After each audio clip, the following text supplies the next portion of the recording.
My first question. I see that you got your BA in math and philosophy.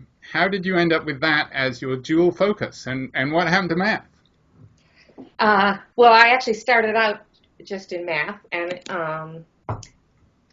that came from a summer school course I took in high school. I was kind of a nerdy kid and liked academic stuff, so I took. There was a summer program at a boarding school where I took a course in mathematical logic, and it was extremely intense and very challenging, and I just loved it. It was the best. And so I went to college as a math major with a special interest and love in logic. And then the other set of courses that I really loved were English courses, literature, basically.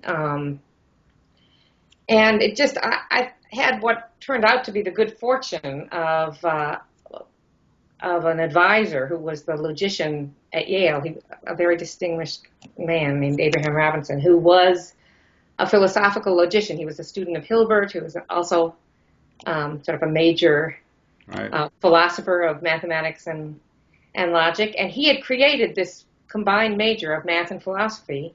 And I think knowing my other interests and that logic was really where I wanted to concentrate in math, he urged me to go into that major. And it was perfect because on the one hand, I could both do math and do literature under a kind of aegis of it being philosophy. And on the other, I could take what I really think I loved about logic and math, which was the kind of purity and ambition of big structures of, and clarity, and use that to talk about the human condition, which is what philosophy, or the kind of philosophy that I've been drawn to, lets me do.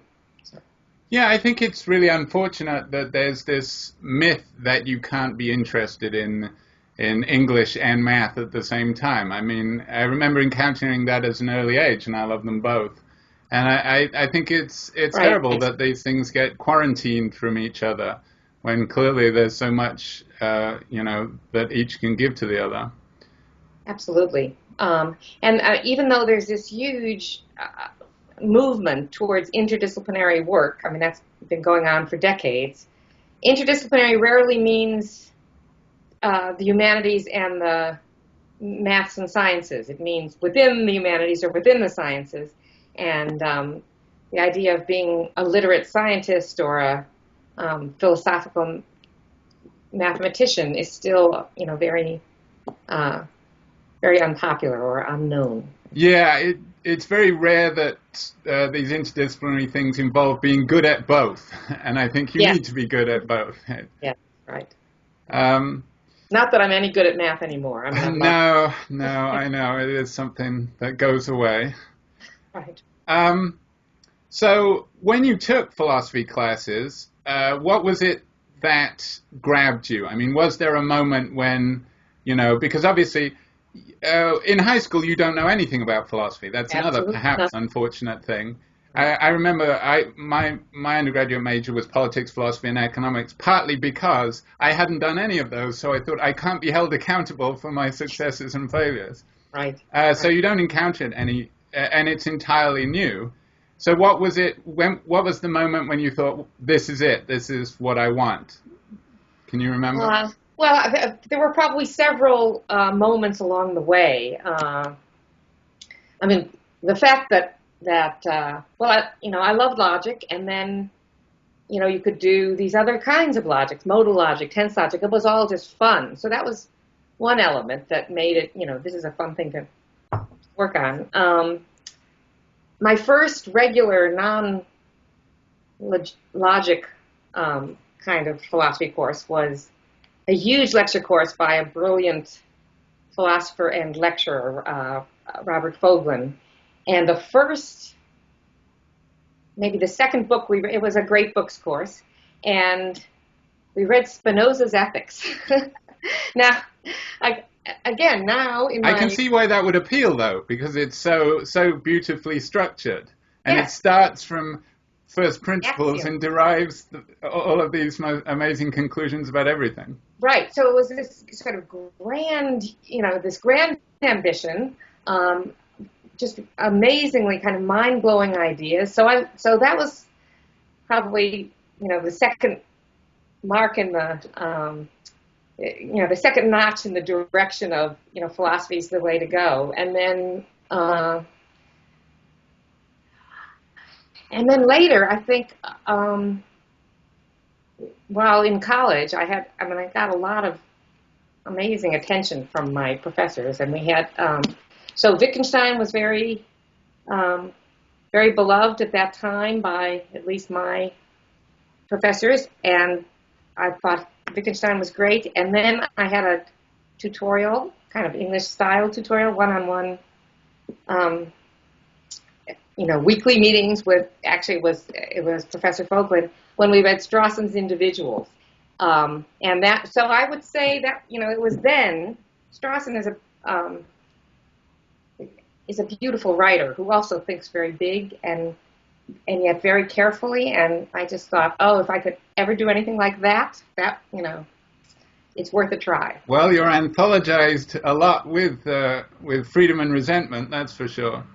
Yes, well, that later became probably one of the main guiding lights of my work, and I can return to that essay more than any other single essay. But at the time, I didn't know anything about ethics or that part of Strawson. It was much more coming from math into philosophical logic and stuff like that.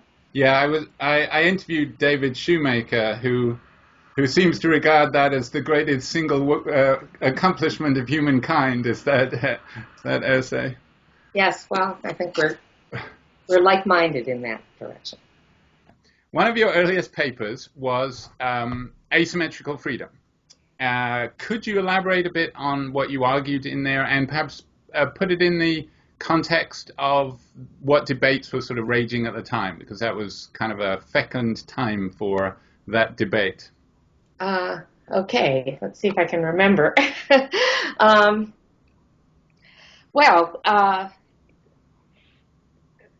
There was the free will. In some ways, I think of it as, entering into the free will debate that's been going on since, for hundreds of years. The question being,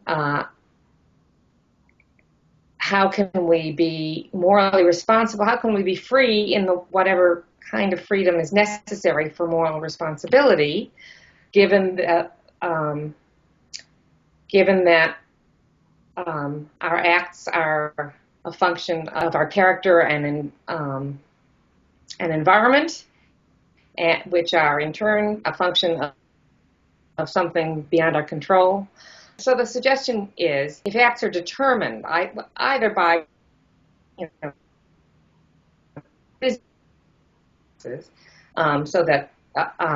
so that it was inevitable that we would make the choices we do, then it would seem we can't be praised or blamed for them because it wasn't up to us to do what we do, because we didn't have the ability to do otherwise. On the other hand, what I pointed out is that if our acts are totally free, so free as to not be determined by anything, even the good reasons we have to do the right thing rather than the wrong thing, then it would seem that the kind of freedom we have isn't a freedom that would give us responsibility, but a freedom that would be the equivalent of insanity, really.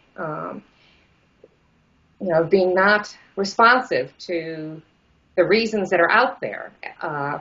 And so the suggestion was that there's a kind of puzzle about what freedom could be, such that we are free enough to bear the brunt of responsibility, but also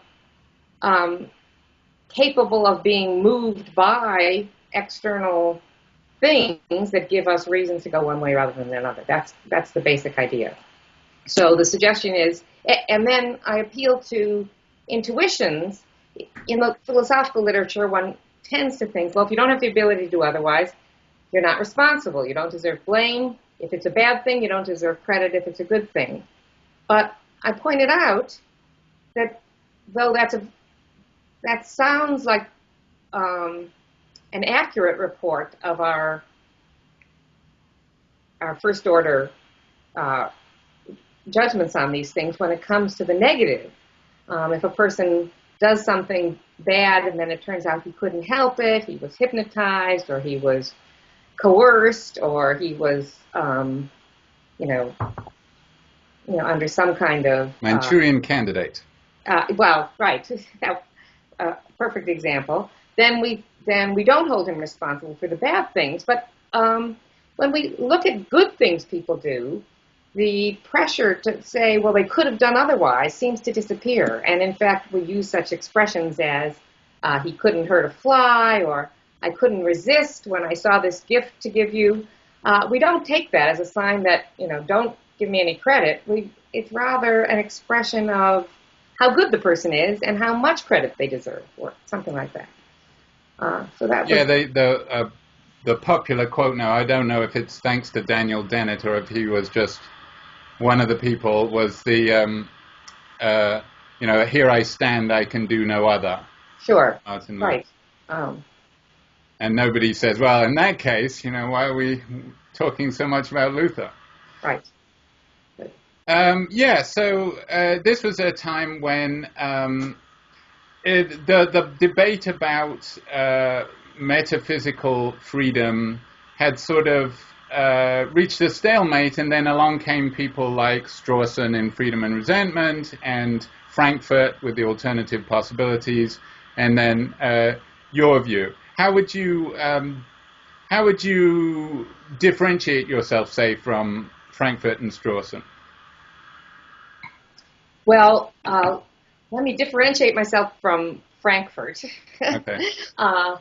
And because I'm not actually sure in the end, Strawson and I disagree, we're just emphasizing different things. There are two sides to Frankfurt's, or two aspects of Frankfurt's philosophy, the different parts of the free will. The alternative possibilities and the second order desire.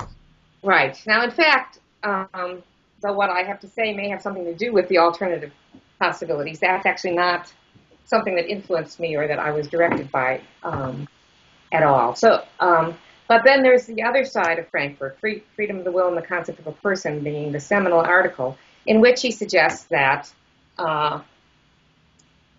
that the way to understand freedom of the will is in terms of a person not only being able to do what he wills to do, but his being able to have the will he wants to have. And he has this concept of first order and second order desire. The first order desire is a desire usually to do something. A second order desire is a desire either to have a first order desire, or more importantly, the notion is literally second order volition, a desire that one desire rather than another move one to action. So the best example to illustrate that is the example of an addict, someone who's addicted to a drug. And let's take the case of the unwilling addict, someone who's addicted to the drug, doesn't want to be addicted to the drug, doesn't want to take the drug, but being an addict, of course, he also does want to take the drug. That is, he's got a desire, an appetite, a drive to take the drug, but he also has a desire not to take the drug. We can supply pretty obvious reasons for why he might have that. So there's a conflict of first order desires, a desire to take the drug, a desire not to take the drug. So now we move to the second level. Which does he want to be the one that's effective? Which does he want to win out? Which is the one that he identifies with, that he values, that he cares about? If he's an unwilling addict, then what he wants more, and if you like, what he really wants, is to not take the drug. Right? So according to Frankfurt, insofar as he is able to govern his actions by his second order volitions, he's acting freely and is responsible for the action. If nonetheless the desire for the drug overtakes him or overpowers him, then he's doesn't have the will he wants. He's not acting freely. Perhaps he's not responsible for taking the drug. That's his idea. And a way to think about that moves away from his vocabulary is to suggest that we can talk about all the desires a person has as being his desires in some obvious literal sense, but then we can say the desires that he wants to have, the desires he identifies with, the desires that he has higher order volitions about, constitute his real self, or are part of his real self. And so Frankfurt's conception of freedom and responsibility is you're free and responsible for those actions that are not only governed by your first order desires, but by the desires you want to have effective in action. You're responsible, therefore, not necessarily for all the actions committed by your whole self, but by the actions committed by your real self. That's Frankfurt's view. Now, my own view, I'm not sure if I'm getting this actually in a way that will make it obvious how this connects to what I've described as the point of asymmetrical freedom. My own view is that is unsatisfactory because what values you want to have, or what values count as your real self, could, for all that Frankfurt has said, or for all that the view includes, itself be things that you've been hypnotized to have, brainwashed to have, that are a helpless product of your heredity and environment. Take the example of someone who grows up in a racist society. So given that all they've ever heard, all they've ever learned, all their role models have been racists, they become racist. And they're happy being racist because, why not? That's all that they've been encouraged to have. Being a racist, they discriminate in making decisions that, about who to hire or who to rent one's apartment to or whatever. So they're performing acts that are based on their desires, and those are desires that they have second-order desires about. They have no problems being a racist. Now, it seems to me that when you think about the background and really take seriously the possibility that given the community that they've been exposed to, given their background, they couldn't help but be racist, there's a puzzle as to why the person would be responsible and presumably blameworthy for their racist activities, given that they're acting in ways that they couldn't help but act on. What's the answer to that puzzle? I think the answer to that puzzle is that they're blameworthy if and only if it's reasonable to think that they could have seen why they shouldn't be racist. If in other words, both their internal faculties of intelligence, perception, reason, generally, broadly construed, and their environment, that is the kinds of things they were exposed to, thoughts, arguments, people, were sufficient to allow them to kind of break through the pattern that maybe their community was encouraging them to have, to be able to step back and say, wait a second, this is wrong. It's not true what everybody's been saying about black people. It's not, it's not true that some people are better than others. It's not really about whether they have second-order desires, whether they value it, it's not so much about their own attitudes towards their values. Do they like them? Right? It's about their ability to recognize whether those values are good values or not. It's about, in other words, their ability to reason and through reasoning get to the true and the good, as I put it in those early days.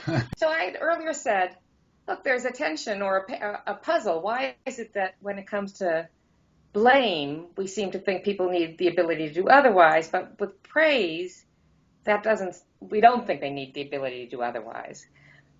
The answer, which is already in that article, but which I didn't stress in our conversation. Can you hear me?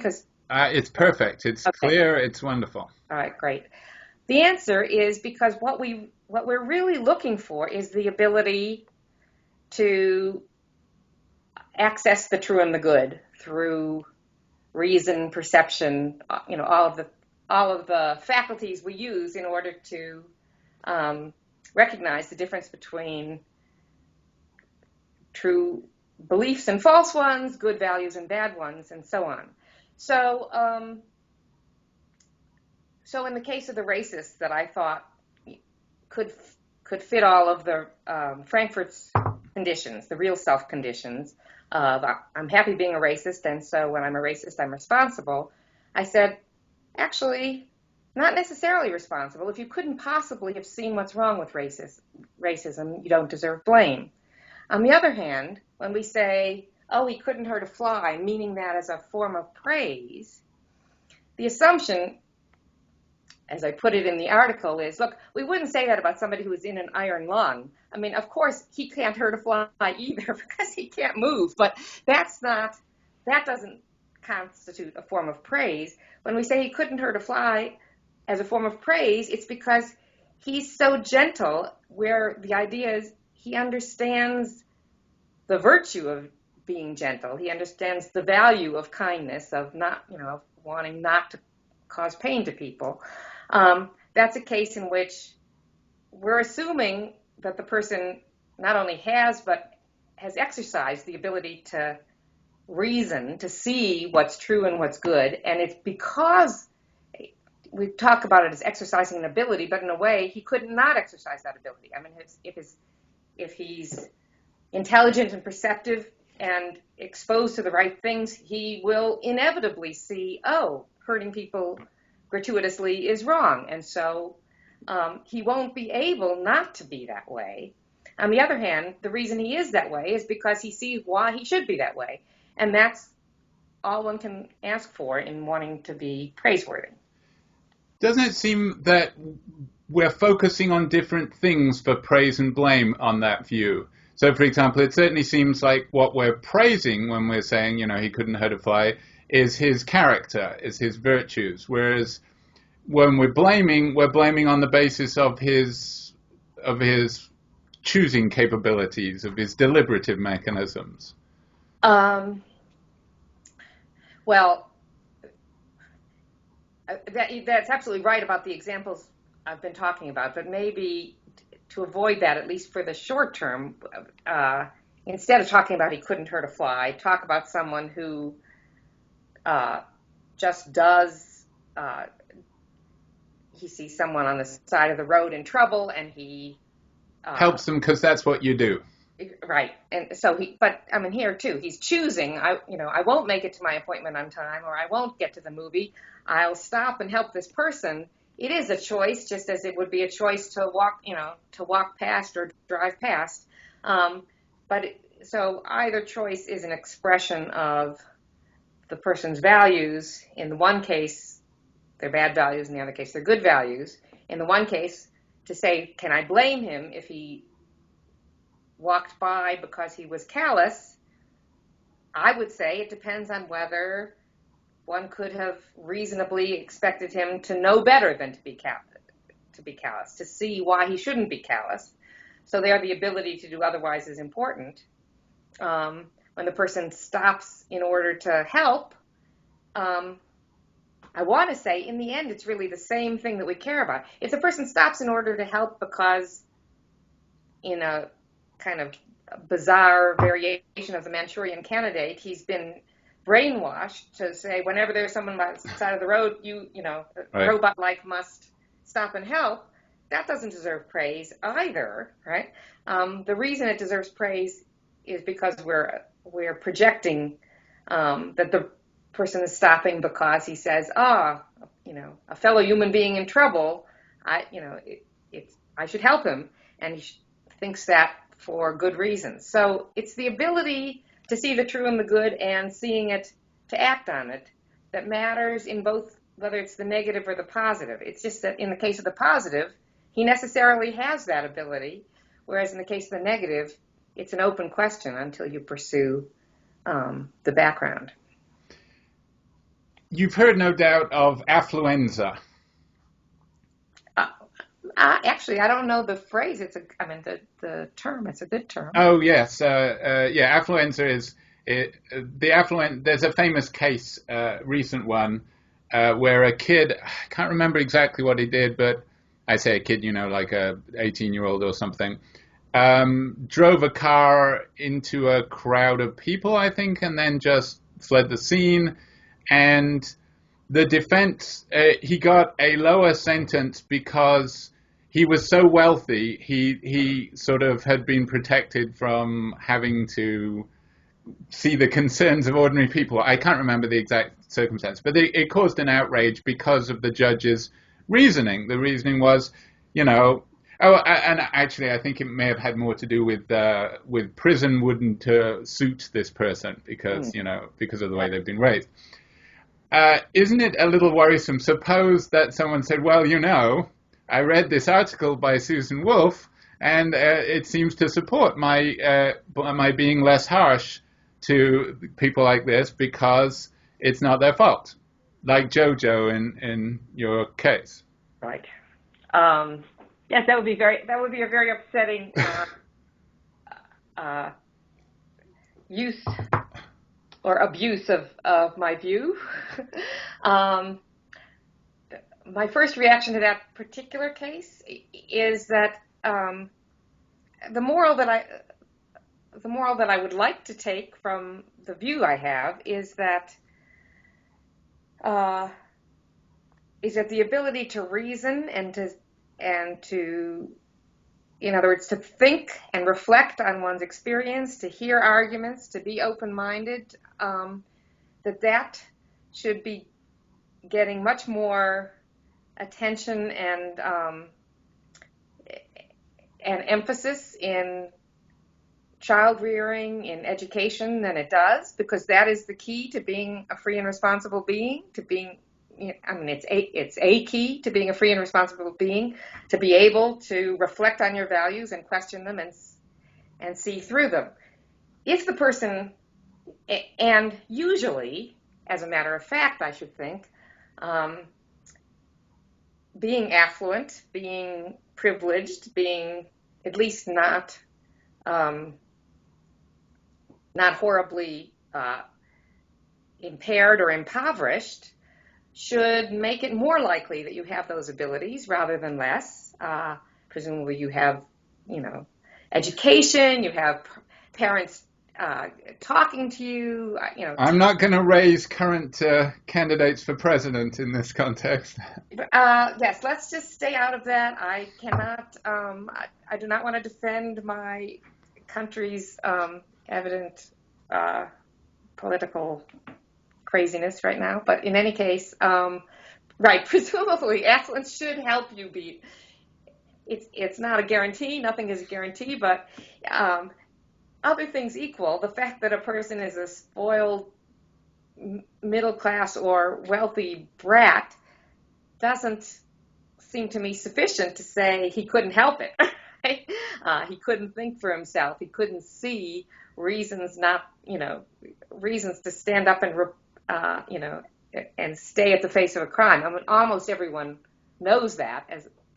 It would require an awful lot. It would require very extreme sort of isolation. I mean, it reminds me a little bit of the story of the Buddha's raising, where he was kept away from viewing poverty and death, because otherwise he would, the worry was that he would go and do what he ended up doing, which is, go out into the world and become a learned man instead of staying at home and being a ruler as he should have. Right. And in fact, the same thing, the example I gave earlier about the racist, I think many people would, perhaps reasonably say, you can say the same thing about that case.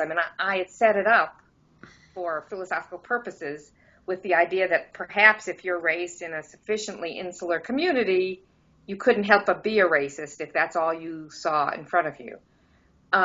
In the real contemporary world, one might argue that's just like affluenza, that, that everyone has within their everyone of normal intelligence has within their access the evidence, the arguments, the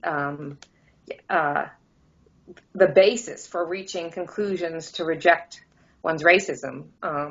But it's an empirical question to some extent. How much we can figure out on our own when our important members of our community and our role models are telling us otherwise. But the affluenza is another case like that, I think. Yeah, it is interesting, though, that, suppose I were to, this would be, obviously, this is a science fiction-y case, really. This isn't, you can't imagine this really happening, but suppose I were to think to myself, I don't want my child ever to be blameworthy. What's the simplest way that I can achieve this? Oh, if I isolate them in this extreme manner, then they will be praiseworthy, but they'll never be blameworthy. So in some sense, that's what I should do. Whereas it seems like what you've got to say, and suppose they were to say to you, why isn't this a good thing? You would have to say that blameworthiness is valuable in its own sense, in a way, and how would you say that? That you shouldn't prevent your child from being blameworthy, because actually blameworthiness is important. Well, I think what I regard as desirable, what I would think most people would regard as desirable, is to have the status of being a responsible agent, a responsible individual. And to be a responsible individual is to be someone who is liable to either blame or praise, to credit or discredit. And so the option is either, not that one has an option of whether one's raising one's child to be a responsible or non-responsible individual at all, but what we're choosing between is, which would be better, to be a non-responsible agent who therefore will be neither open to blame or to praise, but will be secure of blamelessness, but by being, as it were, a lesser being, a non-responsible being, like a lower animal, perhaps, right? Would you prefer that, or would you prefer to be a responsible individual in which you're necessarily risking blame if you don't use your responsible abilities properly, or but also you have the opportunity of being praiseworthy, of being something interesting and wonderful and admirable. Of course, inevitably, I don't mean literally inevitably, anyone who's responsible is going to be blameworthy sometime, because there is no realistic scenario in which anyone but a divine being could have the ability to do right or wrong and never do wrong. That said, it seems to me so easy a choice. Would you rather be a responsible individual with all the risks of blameworthiness that involves, or a non-responsible individual with the safety of blamelessness? It seems obvious that the first is so much more valuable than the second, which, by the way, does get us a little bit to Strawson. I think. Right, the different points of view that you would be regarded by. Yeah, well, it's also interesting that you're sounding a little bit like a free will theodicy, that the reason why free will is such a great gift, despite the evil that came along with it, is that without it, we are lesser beings.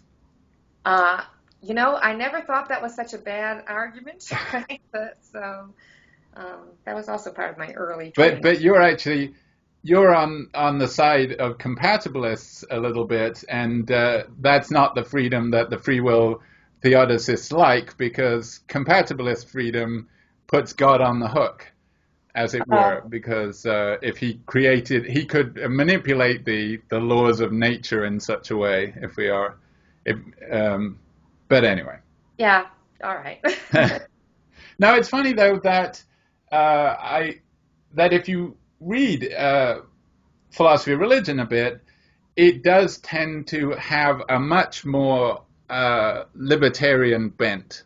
The assumption is that libertarianism is obviously right for reasons that seem to, for a large part, ignore a lot of the debate that you've been engaged in. This idea, or certainly Strawsonian themes, that you can be blameworthy and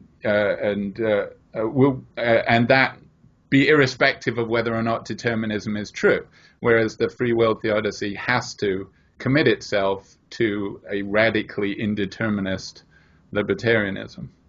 So it is funny that you get little camps in philosophy where they're really talking about the same thing, but they don't talk to each other because, over here it's the main concern is with God, the nature of God, and over here the main concern is more earthly matters.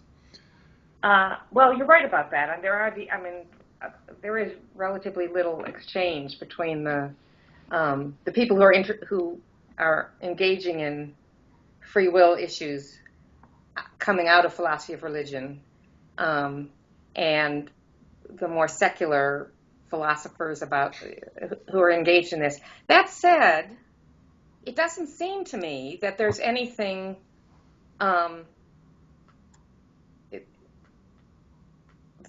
that conceptually would rule out being a theistic compatibilist who takes free will to be compatible with determinism and even with divine determination of a kind. In fact, early in my graduate career, I studied a lot of Leibniz, and it seems to me there's a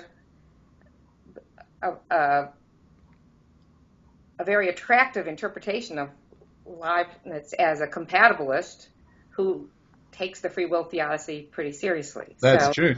Right. Yeah. Maybe you should go back to that. Yeah. Didn't you feel like you were betraying Spinoza, though, if you side with Leibniz? Oh, I do side with Leibniz in the end, I think. But, Spinoza was just my first introduction. Your entry into the subject. To the rationalist. Okay, another early hit of yours was Moral Saints, which is the first essay collected in your 2015 book. Is that coming out? Yeah. It's as you said, it's a Dutch master, so they tend to be dark. Yeah. The Variety of Values. Now, in the introduction to this, you say that Moral Saints contains the seeds of the ideas that you would develop over, the next few decades. And I like what you say, that looking back, you feel, geez, maybe I haven't had a new idea in 35 years. It does seem that as you say, though, there is it actually reminds me a little bit of that remark by David Lewis, where he said, I wanted to be someone who sort of flitted about and said something over here and said something novel over here, when it emerges that actually I'm a systematic philosopher and I'm just applying my theory in all these places. Yeah. Well, could you say a little bit about Moral Saints and maybe the seeds that were in it? Sure. So the point of Moral Saints of the article Moral Saints is to suggest that when we think of what it would be to be a morally perfect individual, a person as morally good as possible,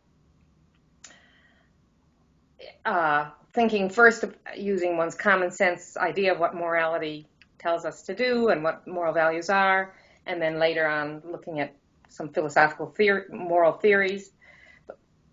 The most standard moral theories and the most standard conceptions, I think, of common sense moral values are such that a person who is as morally good as possible, when I think about what that kind of person is, I find myself thinking, well, I'm going to qualify this in a minute, but my first thought is yuck.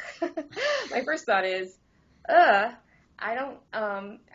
might be someone who's very admirable, but not someone who I would really enjoy, not someone I'd want to marry, not someone I'd want my kids to marry. They're having a beer with test. Right, yes, right. Well, again, there we go. Sometimes, it might not be the right way to choose who you want to be president, but who you want to hang out be.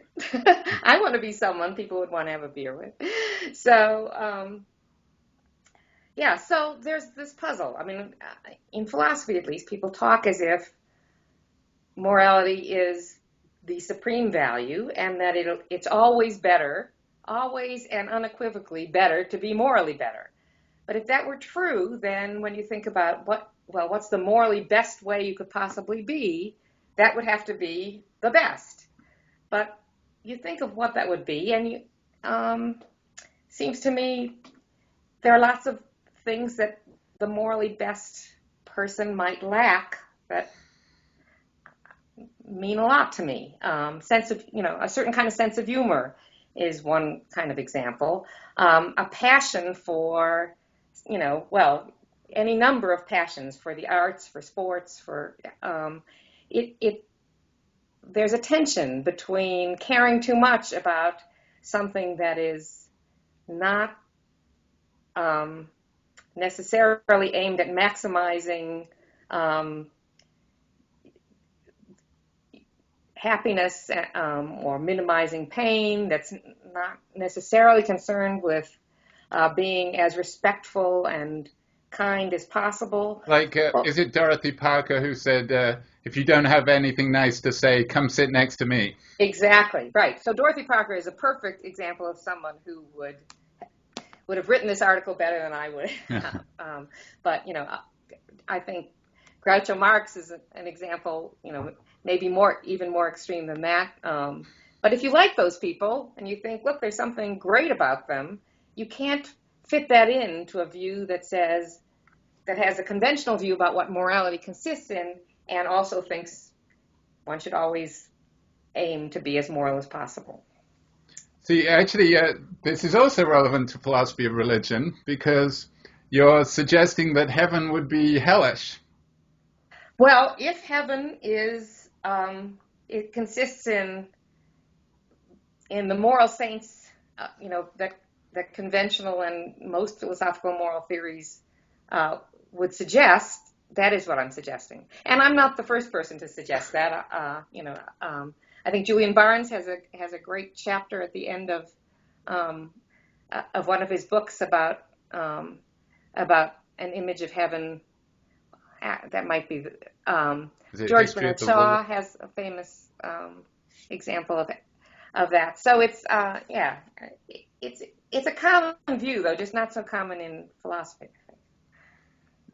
Now, it seems like one thing you could say about that is I agree. What seems most compelling about what you're saying is maybe we need lots of different kinds of people.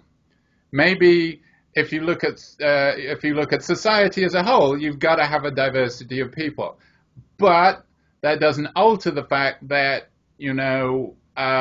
everybody should try to be moral. I mean, it may be the case that from a social point of view, maybe Plato's right to a certain extent. You've got your different classes of people, and you need your different classes of people to make it work. But that doesn't mean that from a personal standpoint, you shouldn't aspire. Everybody should aspire to be as moral as possible. What would you say in response to that? First of all, I want to just correct you. At one point, you said that doesn't mean that from a personal point of view, it's not true that you should be moral. And then later, you said as moral as possible. I don't want to deny the first at all. Right. Yes, you should be moral. We should all be moral. In fact, one of the conclusions I want to reach is that we shouldn't think of being moral as having a limit. Well, I don't think it should have a limit, but I also don't think that the ought that we should all or each, from a personal point of view, aspire to is to be as moral as possible. It's to be at least moral enough to be good, decent, to do the right thing. That's what we should aspire to. But to be as moral as possible is something beyond that. And so one of the more academic points of thinking about moral saints is to say we should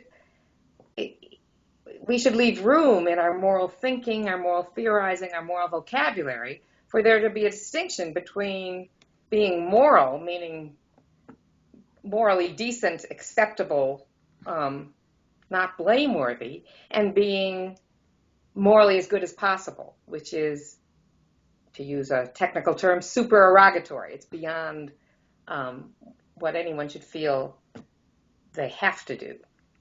Well, yeah, let's just leave it at that. So I want to make that distinction. Now,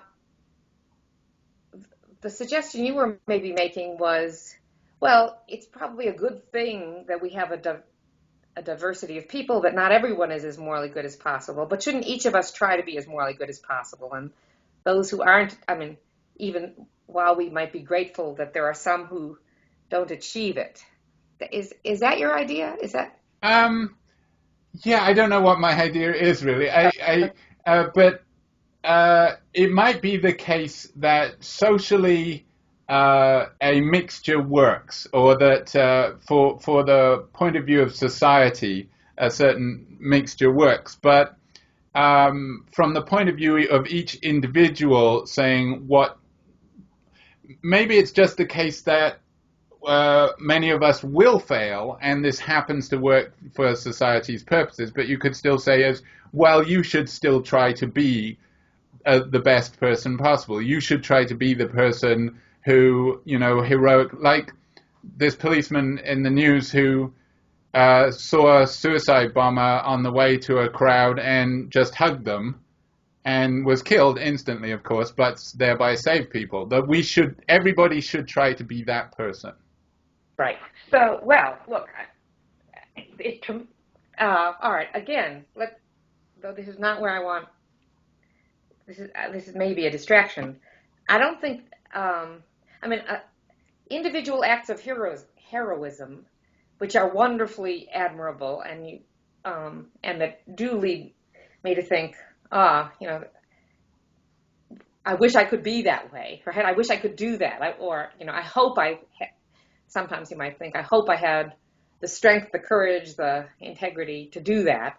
An individual act of heroism is different from having as a personal ideal to be as good as possible all the time in all contexts. So it's the second that I'm mostly talking about. Okay. So, okay, but, so it's a good question. How do we put these together? And I'm not sure I can answer it. But anyway, going back to your suggestion was, look, maybe we'll all maybe most of us will fail, and maybe that's a happy result, but shouldn't we each try to be as good as possible? I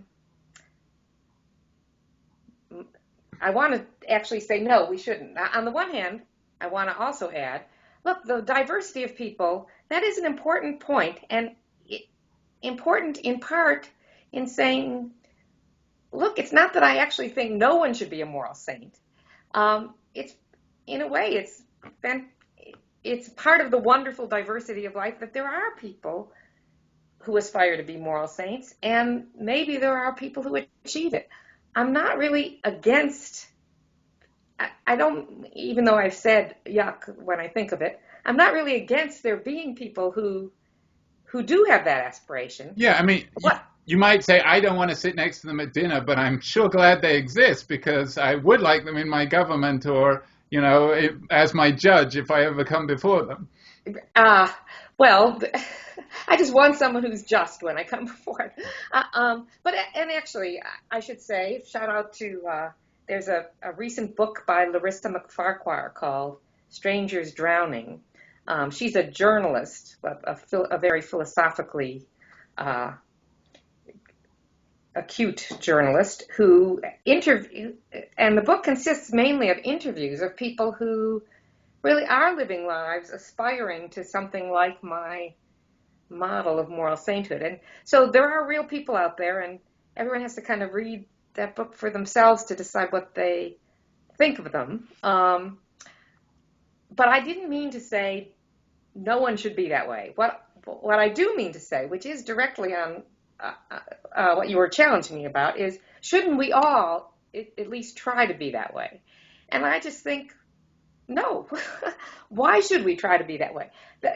To say we should all be or that we should each aim to be as morally good as possible, I think assumes something that I think at the very least needs an argument to support it, and that personally I don't find likely to be there.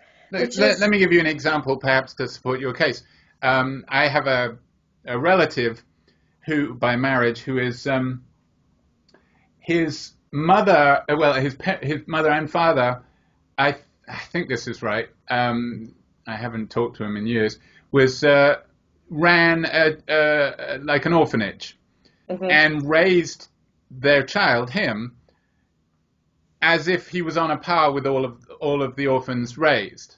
Right. Didn't want to show him any favoritism at all. Thought that would be unfair, and other members of the family have said this has made him a little bit weird. And you might say that's a case where they were being perhaps more moral than they should have been, because and I think your case is most clearly plausible when the morality is in competition with, as you say, love, because we do think that love should trump morality in a lot of cases, although not when we see nepotism working against us. Right. Well, again, there are two different points one can make here. There are two different aspects to the issue. One is you're taking a case where morality, or at least a certain conception of morality, is at odds with personal love. I guess where I would want to start to the question, shouldn't we each of us try to be as morally good as possible, would actually be in a different place, which is to talk about other forms of being absolutely wonderful as a human being, totally admirable, totally. So, maybe there's an author or an artist or a scientist that you think, or even an Olympic quality athlete, where you just think, look, well, let me just pick some appropriate author. Let it be Dickens, all right? Leaving aside what we know about Dickens's life, just, Yes, just you're probably better. Yes, right, no, right, that's another story which we might get to later, but you just think, look, wouldn't it be admirable? Or, use Kant instead. It really doesn't matter. How about living a life of someone who, devotes himself or herself to the, pursuit of knowledge, or to advancing philosophy, or to writing great literature? Isn't that an admirable way to live? Well, yes. The short answer is yes.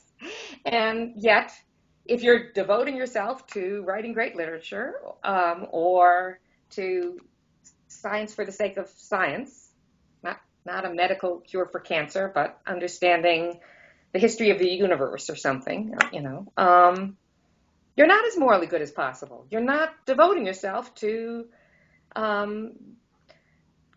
to justice and alleviating poverty and, helping strangers on the street. You're in your lab doing something, or you're at your computer writing something. It doesn't, so I think there are just all kinds of achievements that we respect and admire, and that are totally legitimate things for people to do in their lives without having to justify it by saying, in the end, this is the best way I can help humanity. There are just more values out there. This is why I think of moral saints and a lot of things that have been connected to that in my work as under the topic moral and non-moral values, because the idea that we should be as morally good as possible is the idea that moral values are either the only values or are, they trump all other values in any way, to any degree. And that just, it's not so much, oh, we're lucky that there are people that fail because they turn out to be great artists or great scientists. It's not a failure to be a great scientist. It's another legitimate choice, an admirable choice even. I think one of the points you also make in that article is that people obviously feel the pull of familial bonds trumping moral claims, and what they tend to do is to say, well, that's a part of morality too, yes. And the trend is therefore to make everything part of morality when right. it isn't, and you want right. to say, let's keep morality fairly simple and clear and confined to these things, and say that it has to compete with other things like love right. and meaning. Exactly. Okay. But of course, one of the problems with diversity of values is how do we choose amongst them? Because when you say you should be, this is what you should do in your life, what's the force behind the should? Yeah, that's a good question. I like to use should. I like to limit my use of should. I guess I'm inclined to think morality, the way I want to think about morality. Though there are a limited number of demands I think morality properly makes of people. One of the things that's special about morality and about moral values as contrasted with all these other values is that they have the force of a should. So the force of the should, when applied to, you should treat people as equals, you should give people what they deserve, you should be kind and notice the disparity of your privilege against other people's relative poverty and so on. There is a force of a should, which I tend to think of in external terms. That is, to be a good person, these things will come into your life and affect the way you run your life and affect what you do. And if you're not, and if you don't behave according to those principles and values, then you are liable to censure. You're liable to, certain kinds of pressure from others. It seems to me moral values about how to treat other sentient beings are ones that we do have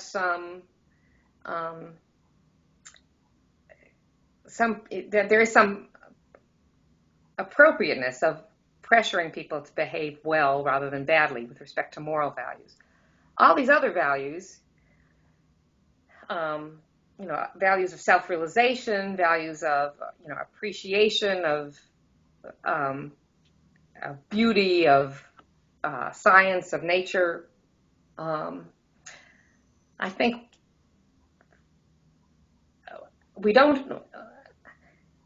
unless maybe we're raising young children or something, don't have the authority, or it's not really our place to say you should do this rather than that. You should be a philosopher rather than a musician, or you should, or rather than a couch potato. I think it would be better for you to make something of yourself than not to make something of yourself, and that you would be happier. But the should, I think, is a more questionable attitude to take towards everything but the moral values. You sound like I was raised by an English teacher, and I have distinctly old-fashioned views about grammar. And there's a there's a person who comes on the radio every week on Michigan radio who is of the view that the way that a word should be used is the way that people use it. So she's perfectly willing to concede on hopefully. No, it's not just an adverb, and it's like, no, I can't take that. But it seems like that makes sense, though. For example, imagine that I'm a classical music nut, and my kid wants to get into something much more atonal or, pop music or something. And I say, well, that person can't sing in tune, so it's not music. You shouldn't emulate that. You're saying, well, that's not my place. Whereas you should be kind to your fellow sentient beings. That is. That is the view that is my official and philosophically that's the view that I stand by. I mean, I have many sympathies with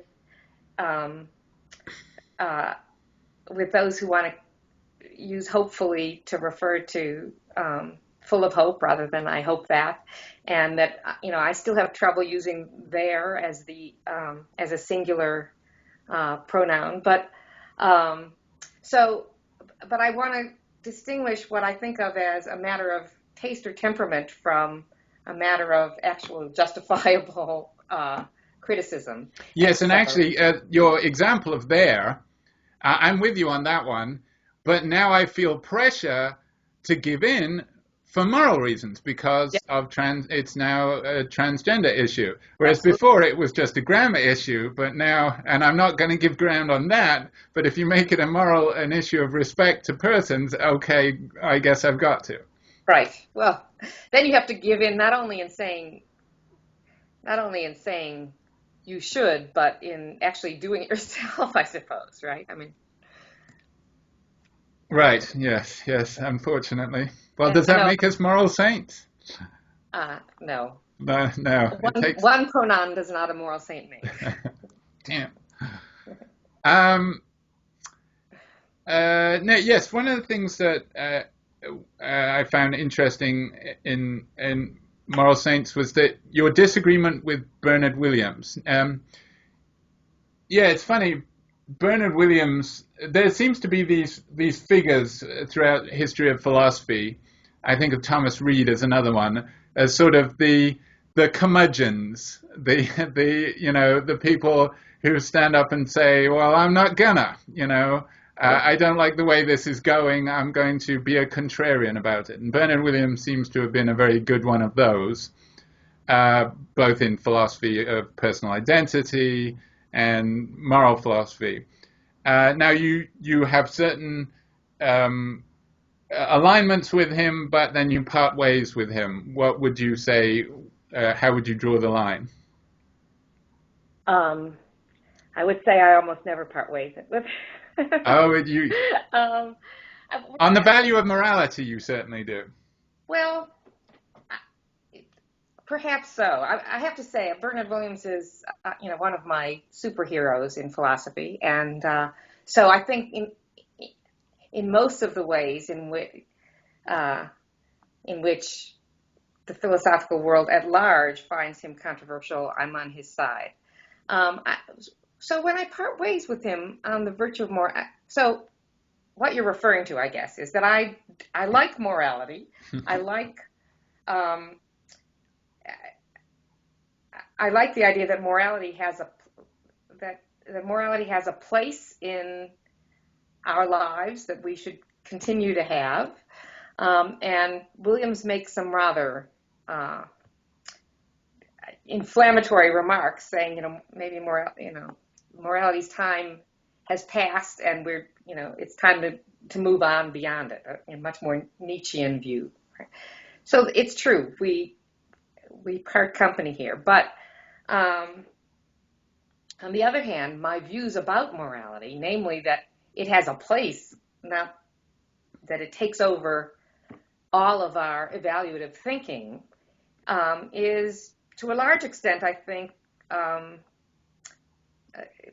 due to his influence on me. I mean, I see message of a lot of his work to be morality is not all there is to life. Morality is not the be-all and the end-all. And that what he was mostly criticizing was the idea of holding fixed the content of morality and its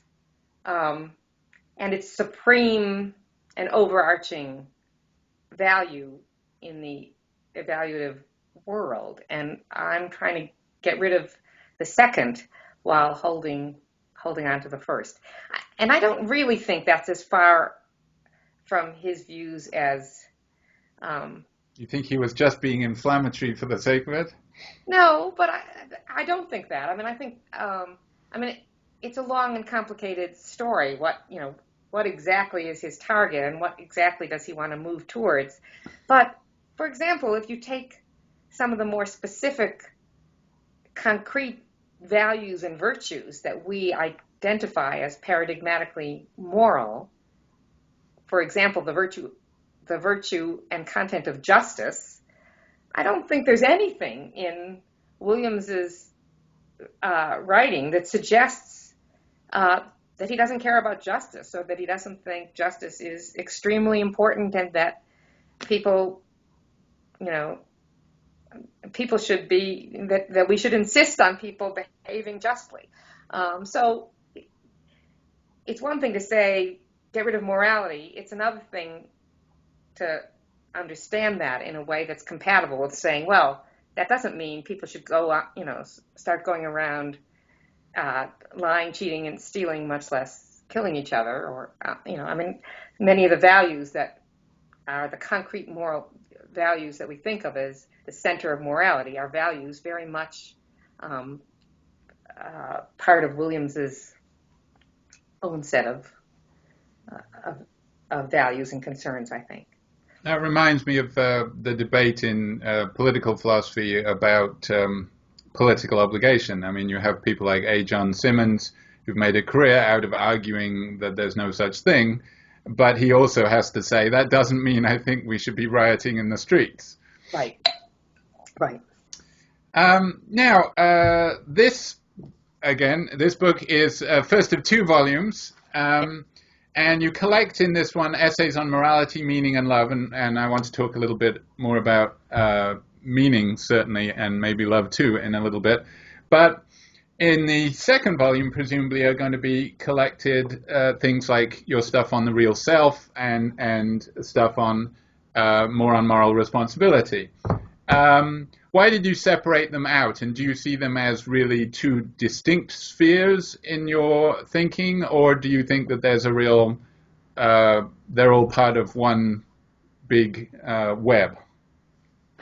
Well, the first and very unphilosophically interesting answer to why did I separate them out was that... you had too many.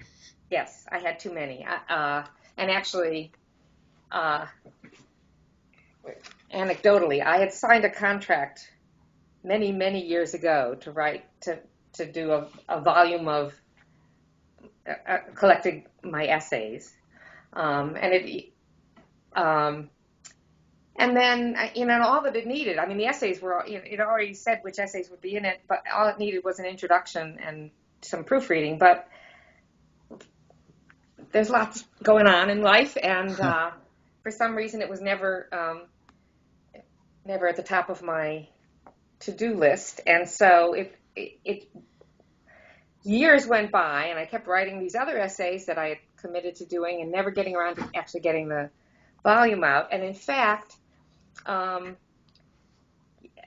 one point, already now 5 years ago, I would say, I was writing an essay on blame, in which I used as an example of the distinction between the judgment that someone is blameworthy and the actual act or attitude of blaming someone. I used as an example my editor at Oxford Press, who I thought was certainly in a position to judge me blameworthy for failing to come through on my contract to get him a collection of essays, but but so far as I could tell, he wasn't actually blaming me. I mean, he's a very nice person, and he just seemed to, he could have blamed me. I was liable to blame, but so I was blameworthy, but not actually blamed by him for. At least not that you know.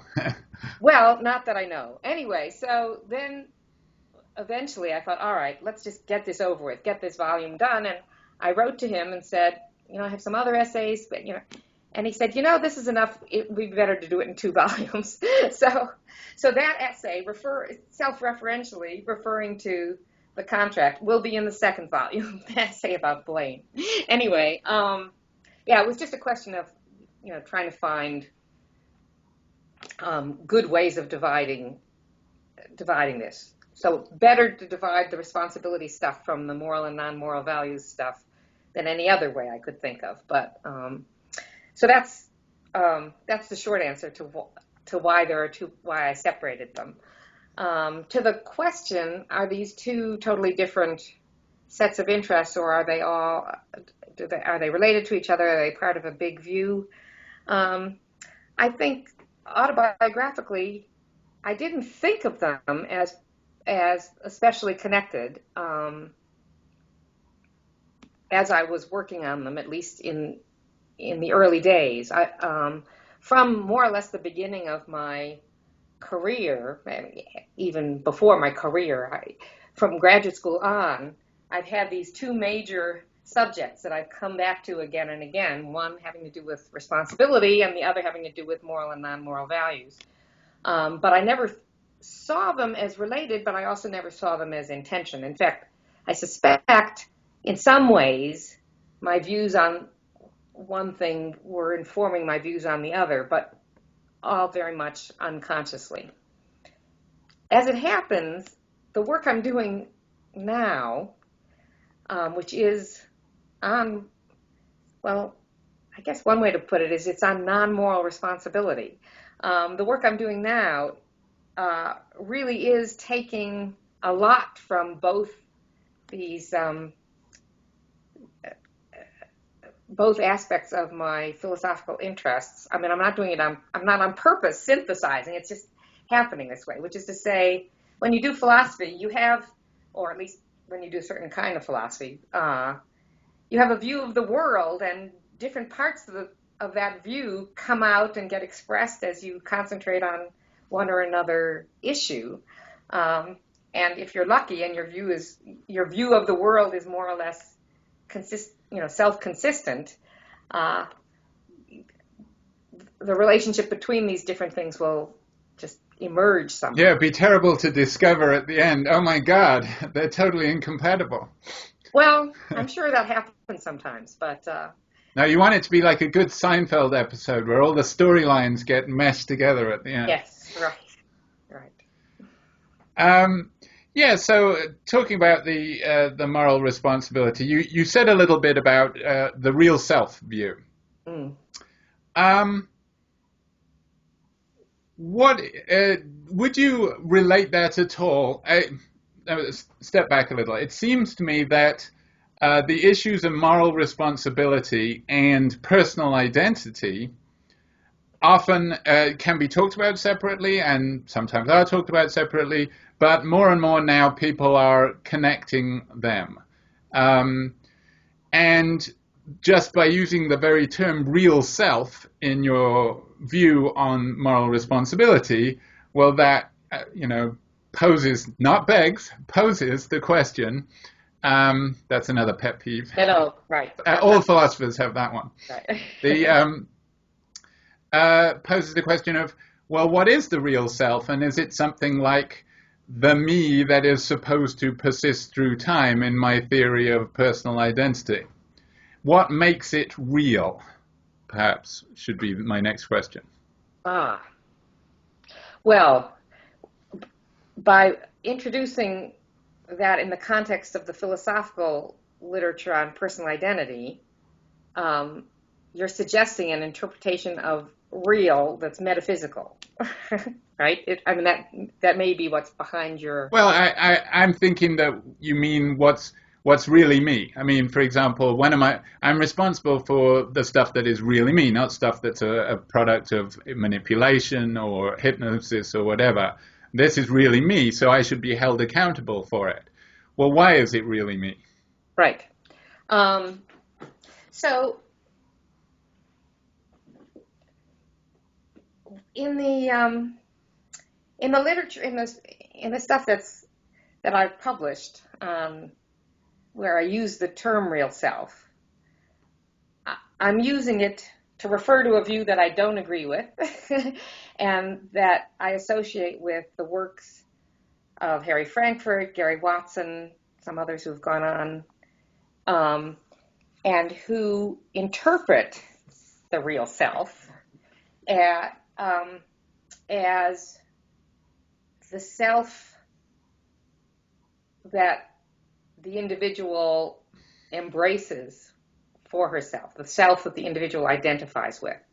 So that's the second order desires, for example. Second order desires, to go back to our earlier conversation, that's the way Frankfurt talks about it. Gary Watson, in a very interesting kind of commentary or variation on Frankfurt's view, says that the distinction that Frankfurt, at least initially, talked about as between first order and second order desires would be better talked about as a distinction between those things that are, as it were, mere desires and those things that are values. I actually kind of prefer that distinction to the first order and second order desire one. But either way, the real self is the self. The real self is the valuing self. Is the self that consists of those things that the individual values, embraces, endorses. So that's what the real self refers to in what I, in those other writings, have referred to as the real self view. However, and this is sort of getting into the stuff that I'm working on right now, I actually think that's not though there is something plausible, something I think useful about thinking about a person as having a real self. It's wrong to identify the real self with the self that is endorsed by herself, or that the self that is approved of by herself, or the self that she thinks or wants, that she wants to be. Because you could really be an asshole despite your best intentions. Well, yes, you could. Your real self could be an asshole.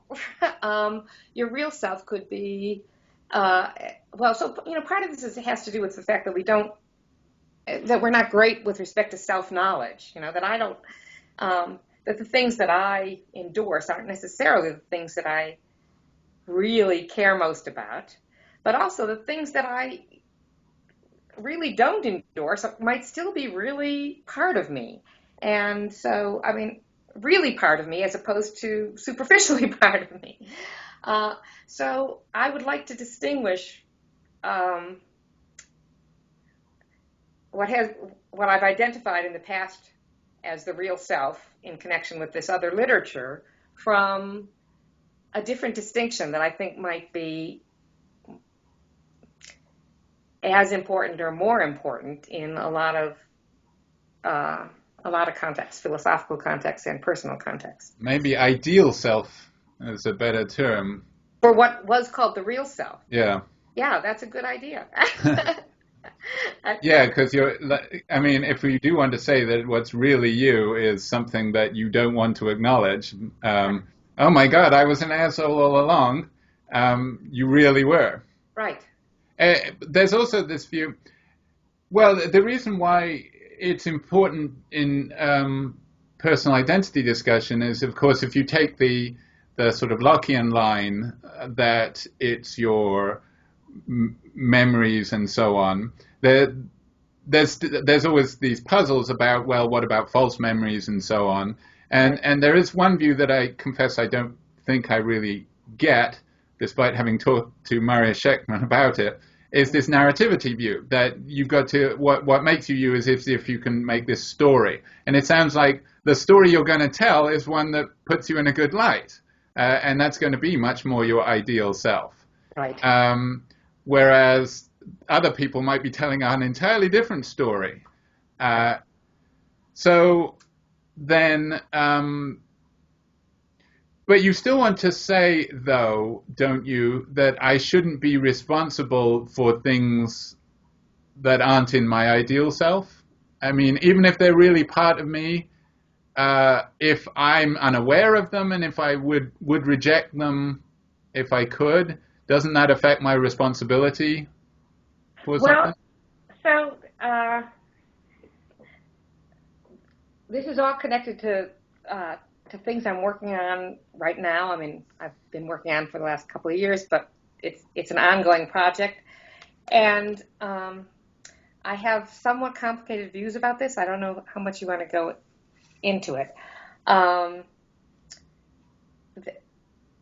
are two, I'm inclined right now to think there are two senses of responsibility. One of which is connected with accountability, what things you can blame someone for, what things you can punish them for, what things you can expect them to be answerable to. And I mean, it's not totally simple to say, well, if you were unconscious of it, you can't be blamed for it, because it might have been that you're culpable for being unconscious of it. I mean, just as the victim of Affluenza, you can say, look, the fact that you didn't know that you shouldn't stay at the scene of the crime or that you shouldn't have driven while drunk or whatever is not an excuse. It doesn't get you off the hook for not doing it because you were in a position to know. So it's complicated over there. But then there's a whole other range of things that I think it's a kind of responsibility that isn't accountability. That is attitudes one can have towards someone for being an asshole, even though it's not that they value being an asshole or that they don't, it might not be part of their ideal self. You can still have negative attitudes towards them, which have relevant implications, not punishment, certainly. I mean, you don't punish people for being assholes anyway, right? I mean, but I think there is a way in which, subject to certain kinds of conditions or clarifications, you do hold someone responsible for being an asshole or for being pretentious or for being, and in this, in the flip side of that, you hold someone responsible, you give them credit for all kinds of things that, again, might be unconscious, might not be particularly intended or aimed or aspired to, that are just part of the person that makes them wonderful. One of the things I've been thinking about recently is something I'm calling aesthetic responsibility. So, thinking about the accomplishments of artists, novelists, art broadly construed, where I think there is a way in which I very definitely hold Henry James responsible for his novels.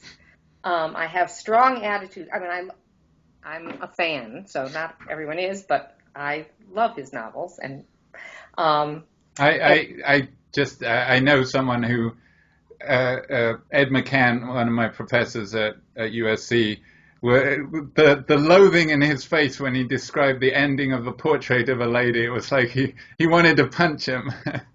So, and I think of Mark Twain's line about an empty library is still a good library because it has no Henry James in it. But anyway, carry on. Right. No, that's why I love Ed McCann too, a former colleague of mine actually. But yeah, I know he's not for everyone, but he is for me. And but the point is, it's not a question of holding him accountable. It's a question of seeing his novels as as an expression of a self, of a real self, I would say. It doesn't matter whether he could have written different novels, whether he could have not written any novels at all. In a way, the idea, given who Henry James was, he couldn't have done anything but write those novels. That's a totally plausible thought to me, and that takes nothing away. And I don't think it takes anything away from either my view of James, which is to think he is wonderful, or from McCann's or Mark Twain's view, which is the fact that he couldn't have done anything else, or the stipulation that he couldn't have done anything else, takes nothing away from the appropriateness of having attitudes towards him on the basis of his work. So that's, to me, attitudes. I wouldn't call it blame. Accountability. It's not that, but it's an expression of a real self, I think. It has nothing to do with control or consciousness or, that is self-endorsement. James himself might not know all of what he put into his novels, but that doesn't seem to matter to me so much. Although I was just thinking, do you like Wes Anderson's movies? I'm not a huge fan. I like Moonrise Kingdom a lot. Yeah. No, I like his first one the best. But Royal Tenenbaums, is that? No, Bottle Rocket, actually. It was. Oh, yeah, okay. Yeah, I think that's the funniest, but it's also actually the most emotional. Everyone knows the criticisms of him, but one of the things that people say about him is it's like, oh, all your movies are so Wes Anderson, right? Mm. And it's almost like they're blaming him for it. So you have these sort of competing forces. It's like when people make a new album, a group makes an album. Oh, it's another, Smith's album. It just sounds like. Whereas if they don't, of course, then they're going to piss off another group of people. Right. So it's like. Suppose someone said to Henry James, "Okay, now write a hard-boiled Private Eye novel. Right. Let's see if you can do it." Yeah. So. Well, actually, that goes back to was it David Lewis? These different aspirations of how to do philosophy, right? You might think, and there are novelists also who I think, certain novelists who say, "Look, I'm going to try to write a novel of this kind, this genre, this persona, and then write another novel of another kind." And there are philosophers who also just sort of try their skills at different things, not necessarily expressing a single vision. And then there are other philosophers who do express a single vision, and other artists, painters, novelists, musicians, where in some way it's more of the same, but I don't know if it's interesting. Is one better than the other? Is one more show something better than another? I guess I'm a pluralist about this sort of thing, but. Yeah, actually, I noticed something about the writers, both philosophical and novelistic, that appeal to you. It's that they're dense, like and chewy. There's I find with Bernard Williams and of course with Freedom and Resentment, sometimes I think the way to write to be remembered is to write in a way that is open to multiple interpretations and don't necessarily clarify yourself too much. Because Wittgenstein is the apotheosis of this, because it's like little koans almost, and he can be interpreted just, and is totally crazily and by, in various different ways. And I do find myself, I get annoyed easily. I want Mark Twain writing. I don't want Henry James in my philosophy. I want it to be pure and straightforward. But do you think that you have a suspicion that if it can be put that plainly, it can't be deep?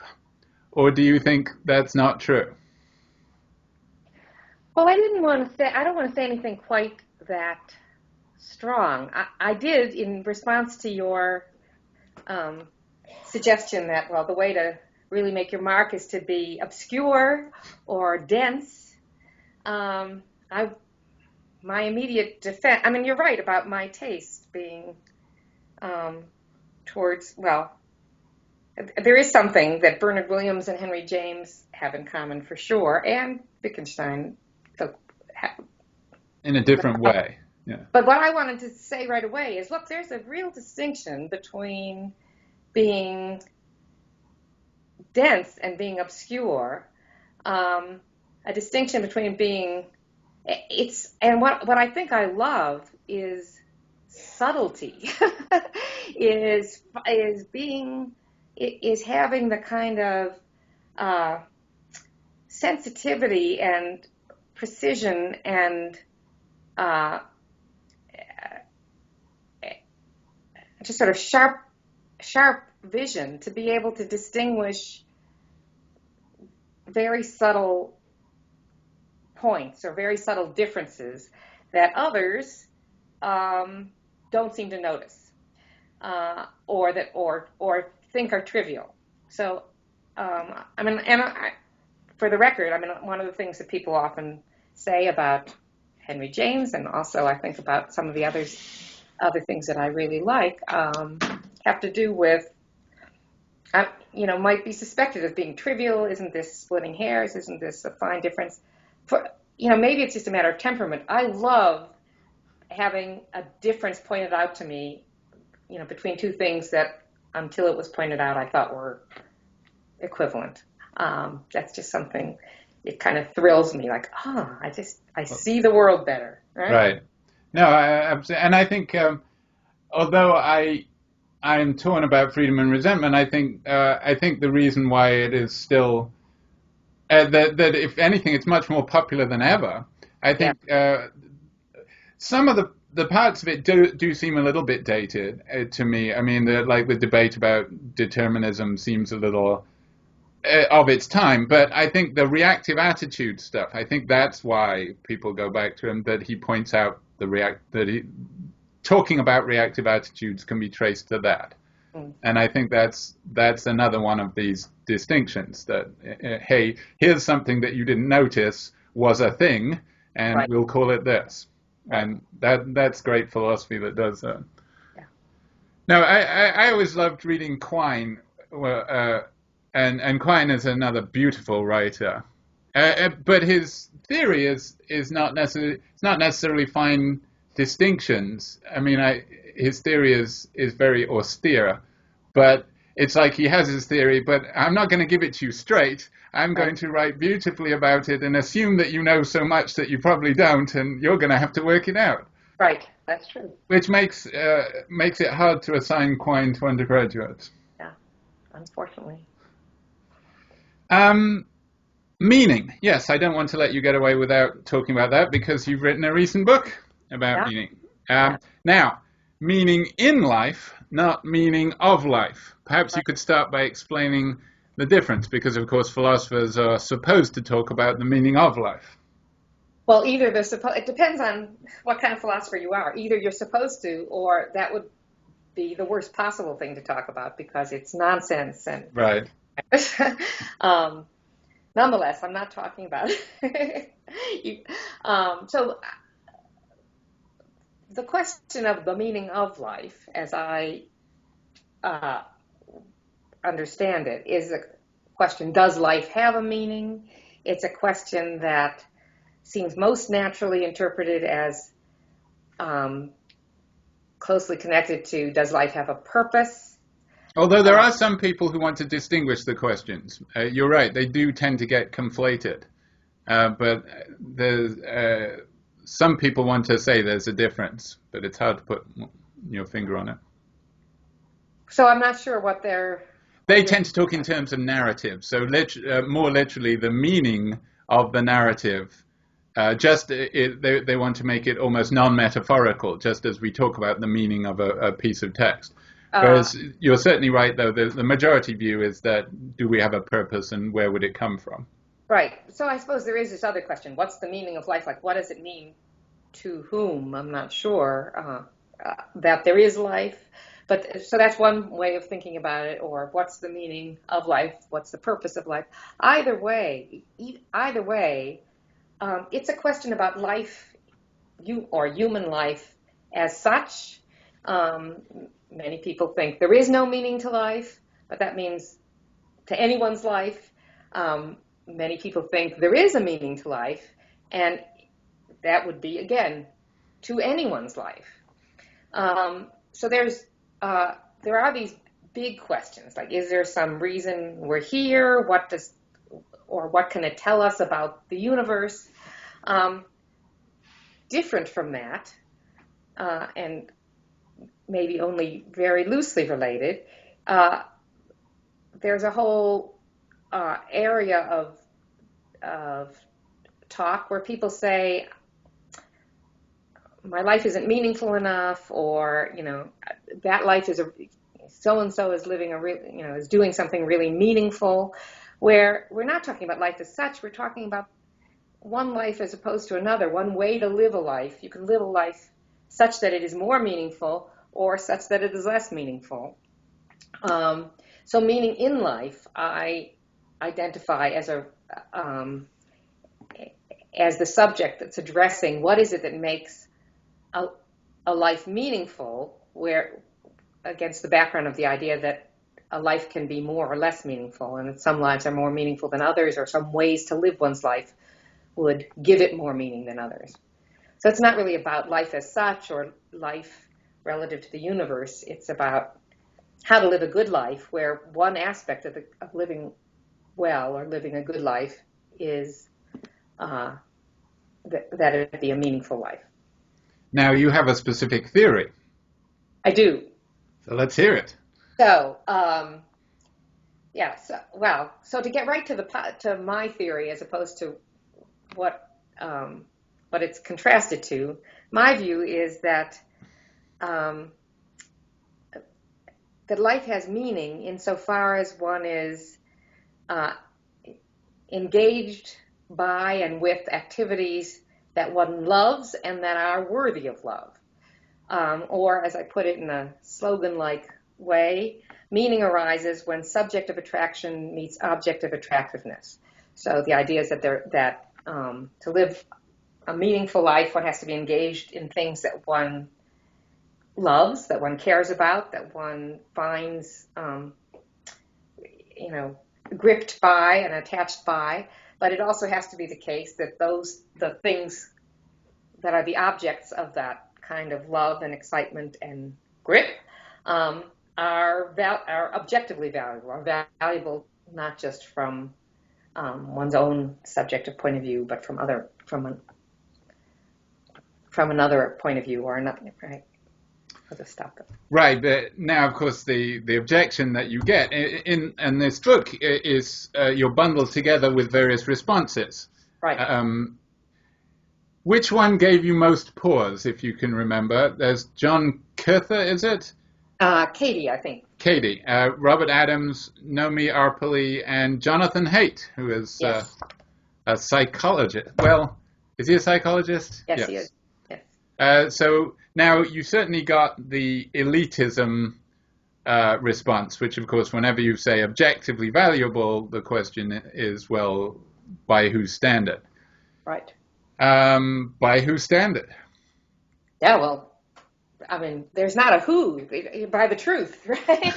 So, the short answer to the by whose standard, or the who are you to say, or who's to say what's objectively valuable, the short answer is no one in particular. There is no elite, there is no authoritative body or individual. Philosophers are certainly in no privileged position. I am certainly in no privileged position. That the idea of the theoretical idea that meaning has some reference to objective value is meant to say, look, what we want and what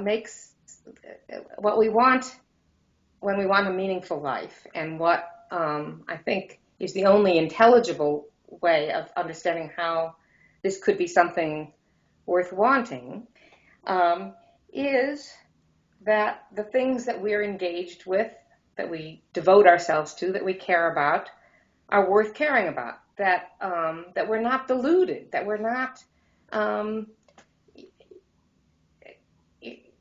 that we're not engaged in something that we're taking seriously, thinking is worthwhile, but it's just a mistake, right? That would kind of take. Then it would turn out, we may never know it, but it would turn out that we've wasted our lives, going after a false value or a false idol or something. But there isn't a person or a group that's got any special authority to say what's true and what's false. It's an ongoing philosophical question that we all, that we all should engage in, and ideally that we all should engage in collectively. So, theoretically, there is no who's at the bottom or the back or the foundation of what are good values or true values and what are false values.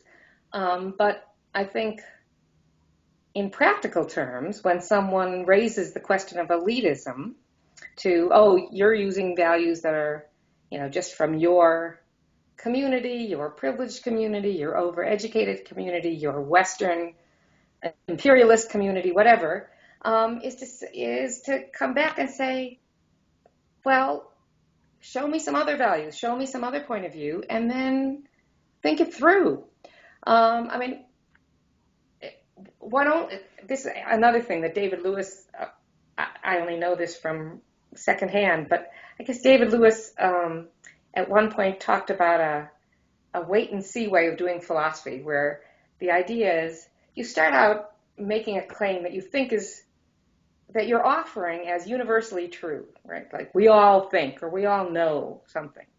But of course, all you have is yourself and your small community, and then you find out once you've offered this to a public audience, whether it's universal or not. And when they say, "Oh no, I don't see it that way," then you say, "Oh, all right." Then you have a choice of saying, "All right, this is only true in relative to or in a certain context," or you change your views about what's true. You sort of wait and see how universal your values are. Oh, you said about trying to convince everyone so that they do think that. Well, good point. Right. You have to go. You have to be open-minded and flexible. You make the best case you can for what you think is true, but you listen to the best case you can that the rest of the conversants can give for what they think is true, and you don't know where it's going to end up. And really, I at least don't feel like I have anything at stake, that the values that I start out with as thinking are objective ones are right. I could find out tomorrow that, engaging in moral philosophy is a waste of time. I wouldn't find it out. I'd have to come to see it that way. And if so, then I got to change. You got more time for reading Henry James novels. Yeah, right. Well, yeah, which is more likely, moral philosophy or Henry James being a waste of time? Of course, when you take that view, the result is we can't really know if our lives are meaningful. Whereas, of course, if you take a purely subjectivist view, you can make your life meaningful just by caring a lot or something like that. Whereas what you're saying is, well, we can have a fairly strong suspicion that the person building a model of the Eiffel Tower out of toothpicks doesn't have a fully meaningful life. Whereas, but we can't know. Maybe it will turn out that they're inventing outsider art of a particular variety, and later generations will say, "My God, thank God for toothpick Eiffel Tower person, because without that person, we wouldn't have discovered this new form of outside art, so their life was more meaningful than they knew. Well, so I want to go in a couple directions from this comment. First of all, I would be more inclined to take the uncertainty. So you start out with the point. It follows from my view that we can't be absolutely certain that our lives are meaningful, no matter what we're doing. And that's true. Now, so I want to go in two different directions from that comment. One is, unlike the direction you took it, which is, well, we could be pretty certain that this person's life is meaningless, but not absolutely certain. I would rather say, well, we can be pretty certain that the person who is developing a cure for cancer or is fighting injustice or is alleviating, misery here or there, is living a meaningful life. If it's true that, according to my views, there's nothing is guaranteed, I'm kind of an anti-foundationalist, we can be pretty sure of that. So, because there are very few people that would contest that. And so I would take it in the more optimistic direction rather than in the less optimistic. In fact, I'm a rather expansive pluralist about what is meaningful.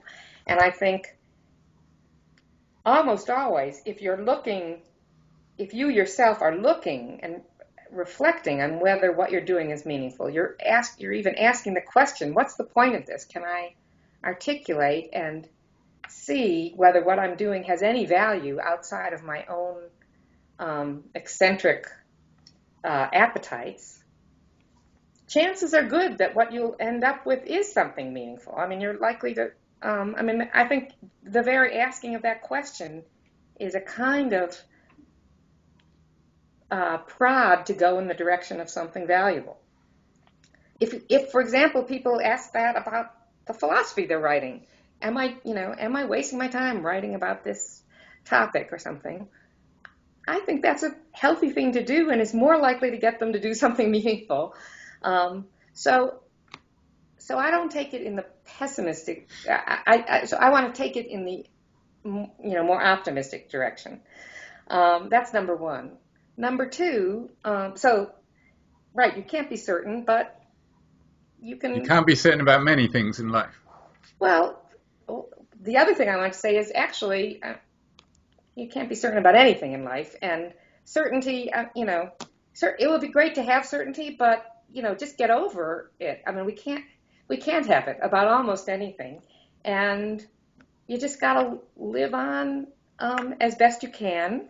Trying to reflect and be reasonable. You don't give up on making progress towards the truth, even realizing that there's a tiny chance that you're actually going to get it and know that you've gotten it. Yeah, but it certainly seems to me that a lot of the artists that we end up admiring are very pig-headed and do not get discouraged by people who say, don't do that, you're wrong about that, nobody likes that, and stop doing that. Right. That's absolutely right. Because it's, and I guess I think that's a good thing, right? Because especially in the arts, though not just in the arts, creativity often requires believing in one's own vision and not taking very seriously or being willing to just step back from the opinions of other contemporaries, right? That's true. So but there again, I don't take that as intention with my view. Certainly not intention with my view that, look, no one is an authority on what's good and what's true. There's just, but we do better, right? So no one is an authority, which is to say the majority isn't an authority any more than any individual or elite group is an authority. So the fact that 90% of the people like the Da Vinci Code doesn't doesn't guarantee that the Da Vinci Code is a good book, right? The fact that 90% or 99% of the people didn't think Cézanne was doing anything good, or Van Gogh was doing anything good, doesn't guarantee that he wasn't doing anything good, right? So that's true, and one has to have that one has to admire people who have the confidence in themselves to ignore the crowds, right? That said, well, maybe I could make a suggestion, because one of your examples is a person sitting on the sofa, eating Cheetos, watching sitcoms. Now, it depends what sitcom I say, but drinking beer in my example, but okay. Well, you need something to wash the Cheetos down. Yes. And get that orange stuff off your fingers. Right. But that was your example of someone who it seems fairly likely that there's not a lot of meaning there. Couldn't we say that the true difference between someone like that and someone like Van Gogh is that Van Gogh has a vision, has an idea, and sure, they're rejected in their time, people don't see it as valuable, but it's not that here's me offering a challenge to your conception. It's not the fact that later on people found it valuable, or that in some sense it's let's say you downplay the objective element, but what's important is that he had a vision and he had a conception and he was working to have it. So it's really, let's say, a subjectivist view, that we can take away the objective element, and that's not what differentiates the beer drinker and the Van Gogh. It's that the beer drinker has no conception of what they're doing, has no vision, whereas Van Gogh has a vision, and it doesn't matter if it's not appreciated later. What matters is the vision, and that he's trying to do something. What would you say in response to that? Well, the first thing I would say is I never meant to suggest that it had much to do, at least, with whether he's appreciated. Okay. Right. So he paints these paintings. They're great paintings. They're not great because someone notices that they're great. They're great because of what they look like. And what they look like is such that fully enlightened people would appreciate it. But of course, whether they got appreciated or not is another question. So I need to distinguish objective from intersubjectively approved by, of, or something. So that's number one. So point number two. Okay, so your suggestion was, isn't the difference between Van Gogh and the couch potato that Van Gogh had a vision, didn't matter what the vision was, it was just a vision, and that's what made his life meaningful. Something like that, is that right? Yes, it's more that's right, that he had a plan, that he had a vision, a picture of what he wanted, and that you don't need the objective element. Right. I don't see that as actually as antithetical to what I'm trying to say as you might expect. So first of all, one big difference that doesn't come out there between the couch potato and Van Gogh is that the couch potato isn't doing anything. He's passive, right? He's just, he's eating Cheetos, that's true, and watching low-level sitcoms is sort of the idea that it's a life in which he's not engaged in any activity. It's kind of low-level contentment. Whereas Van Gogh is doing something with his life. He's creating very original paintings, for example.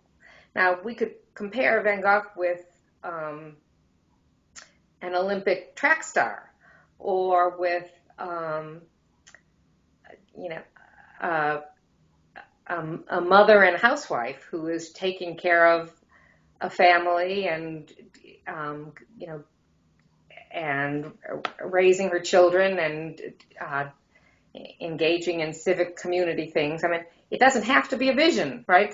These are all examples of people who, on my relatively expansive, tentative vision of what are valuable ways to spend one's life, these are all valuable ways to spend one's life. And so the question is, what makes them all valuable ways? Is there really anything objective that's backing all of these up or not, right? And so the reason I was thinking that your suggestion wasn't as antithetical as as you might expect is that I think a lot of the things that are valuable aren't. I mean, they also have a lot of personal. I'm very pluralistic about it, and they have a lot of what's valuable has to do with what is the character of the person's relationship to whatever it is that they're doing.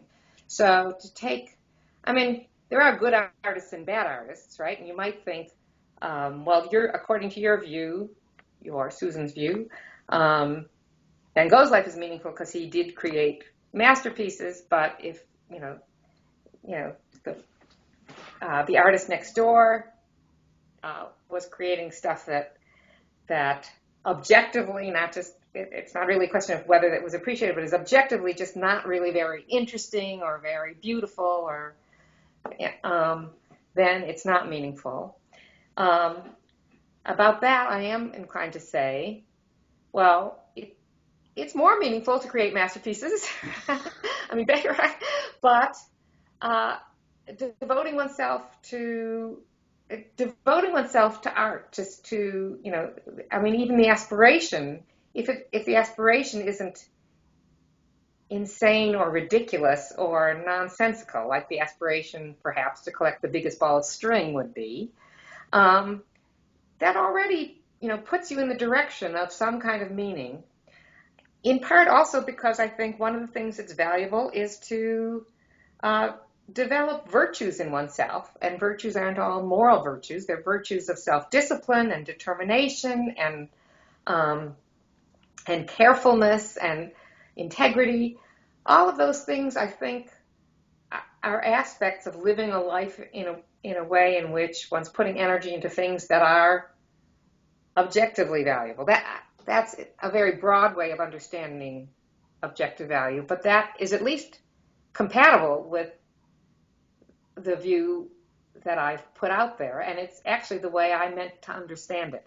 So Olympic athletes are another kind of, they don't have to be Olympic, but athletes who devote themselves for a phase of their lives to just being as good as they possibly can be, ideally better than anyone in the world has yet been at running a marathon, or that seems to me to be a valid thing to do, and something one can be proud of, and something that has a certain kind of objective value to it as compared to the couch potato. But of course, it's not because running a fast race has value beyond it being an occasion to exercise all these skills and virtues, I think. So that's just to say, part of what's great about Van Gogh is the work that he's left us with.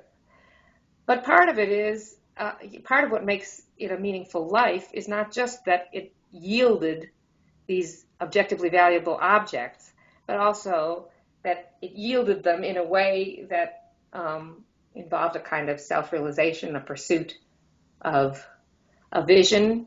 And, there isn't a single great vision. There are lots of visions, and maybe any vision that's really careful and complex and original is objectively a good one. Now, you want to separate meaning as a value. This is part of your project of plurality of values, and morality is just one set of values. So if we're taking morality out of meaning, could you have a meaningful life that is truly evil? So, for example, suppose what I threw myself into is becoming the best torturer ever. I can elicit the most exquisite agonies, and I do it with real flair and panache. Would that would the fact that I'm evil be a barrier to my life being meaningful, or do you not want to have morality intrude? So, again, just a maybe pedantic correction. It's not that I want to take morality out of meaning so much as to regard them as distinct categories. They overlap. I mean, many of the most meaningful things people do are also morally, I mean, they're meaningful because they're morally good. But you also want to say that they can be meaningful where they're morally neutral, for example. I mean, a lot of people would say sports is kind of morally neutral. Yes, exactly. And so the question about whether, well, there are different questions. If you ask, can a meaningful life also be an evil one? I think the answer is yes, it can. At least insofar as it can be meaningful and evil where the relationship between what makes it meaningful and what makes it evil is accidental.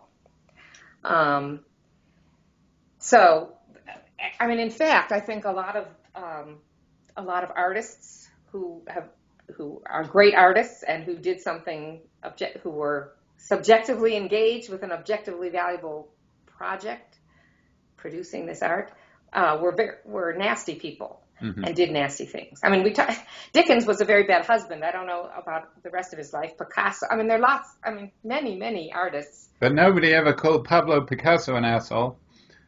Didn't they? Well, that's actually a line from a song by Jonathan Reichman. Oh, okay. Sorry. Yeah, I bet they did. Yes. Absolutely. Right. So, of course, you could be evil and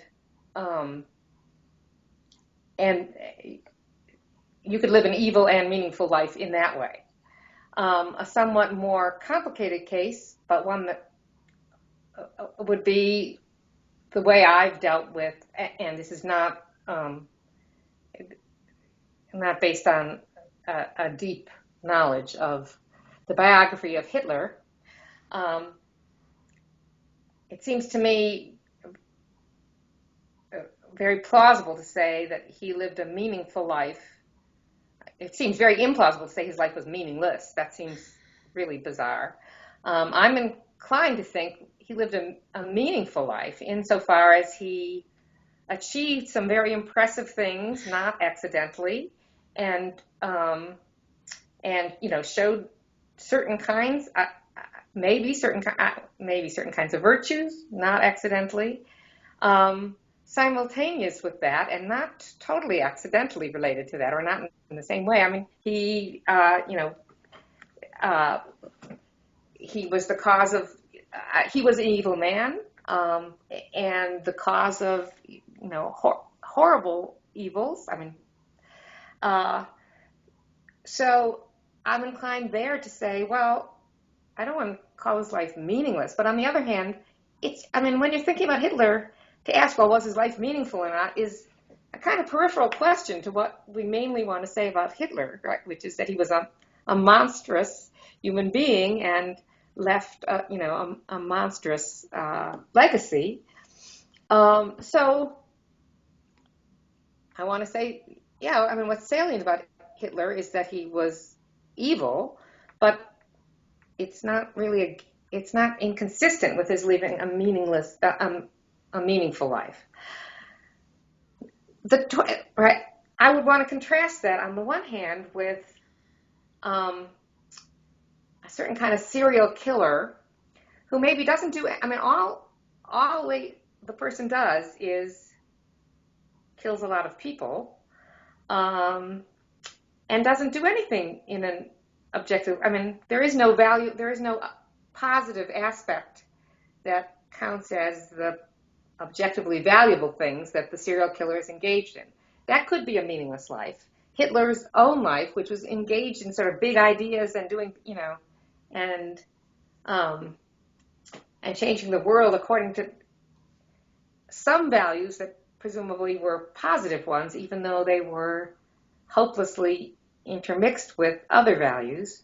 I mean, at least it seems to me a possible, conceivable way of imagining a Hitler, that there would be a mix of meaning and evil.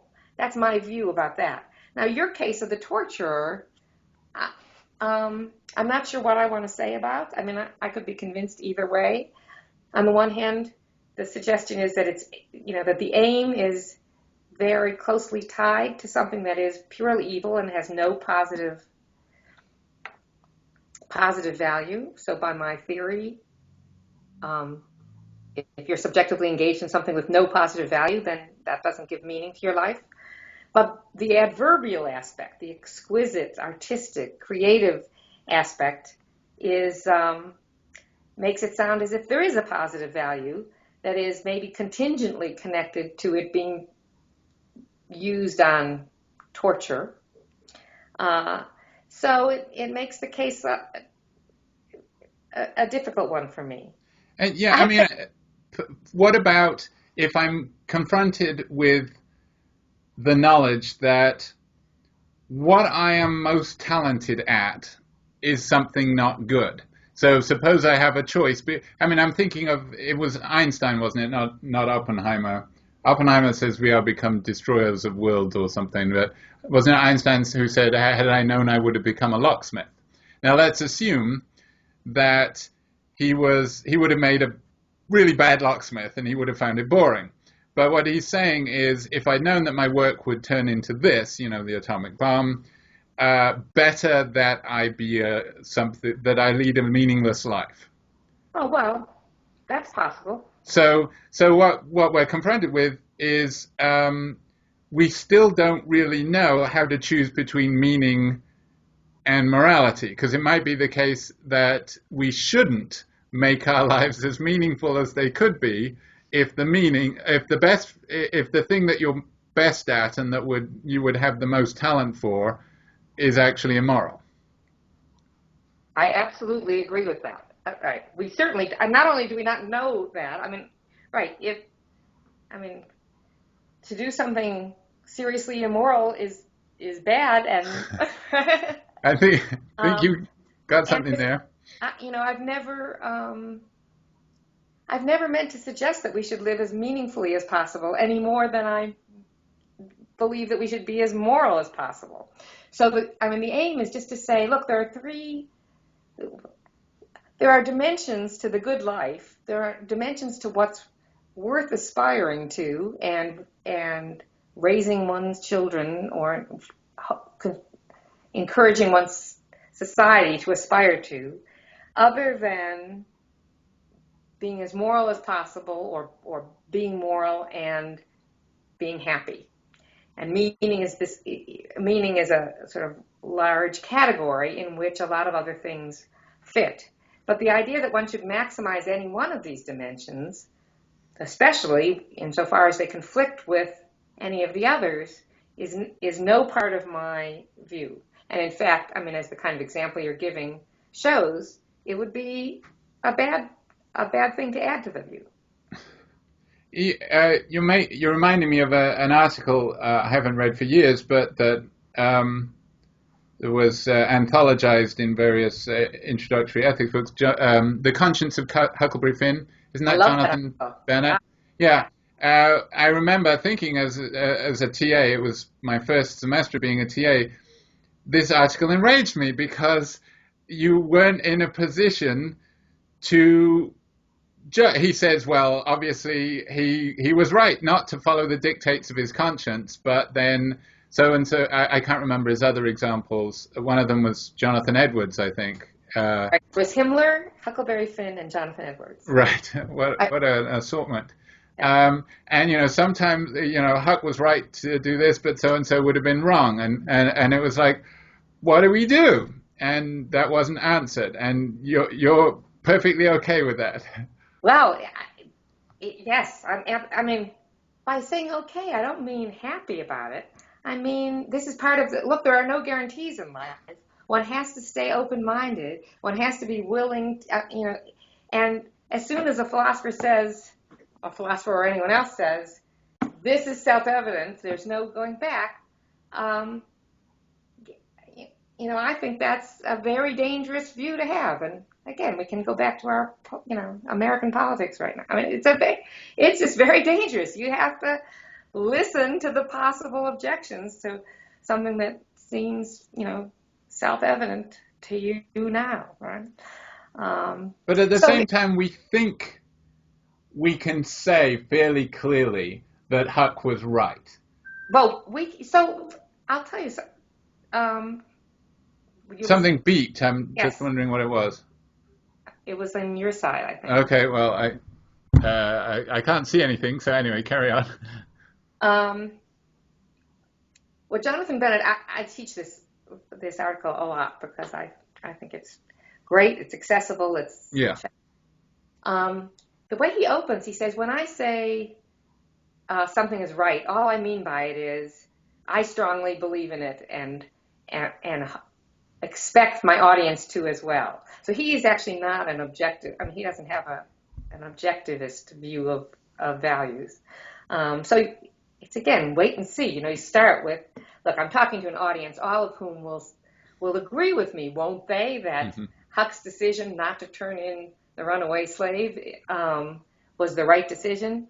And the answer is yes, we all do agree with you. And what's behind that and whether we're right to agree with you, that's a problem for moral theory that he's not engaged in. But we can start from there, right? We also all agree with him that Himmler made the wrong decision by saying, I'm not going to listen to the emotional reactions I have when I when I send people to the gas chambers. I'm going to act according to my ideology. I mean, he wouldn't call it an ideology. We all agree with that. But from the inside, of course, there is, in saying I'm happy with it, as I say, no, can't be happy about not knowing for sure, whether to listen to one's beliefs or one's heart, if that's, whether to believe one's role models or, again, I guess, one's instincts. It would be nice if those things conformed. In some ways, the method of reflective equilibrium is just a way of trying to go back and forth until you do get some kind of coherent view settling on you. But what's the alternative? There is no alternative. So we just have to live in the messy, uncertain world we're stuck with. Yeah, it's often the case that undergraduates taking a philosophy class, when this was their first philosophy class, get a little bit annoyed and say, well, you keep telling me this and then you tell me this. And, I just want the answers. Yes. So my first undergraduate philosophy professor, Anthony Grayling, had a good aphorism. I don't know where he got it from, but he used to say philosophy is not about answering questions, it's about questioning answers. That doesn't tend to satisfy them that much, but what would you say,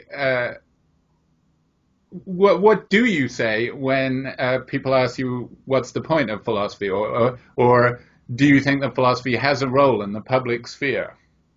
Why should it be taught in universities?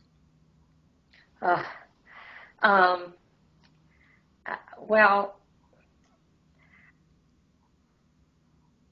I guess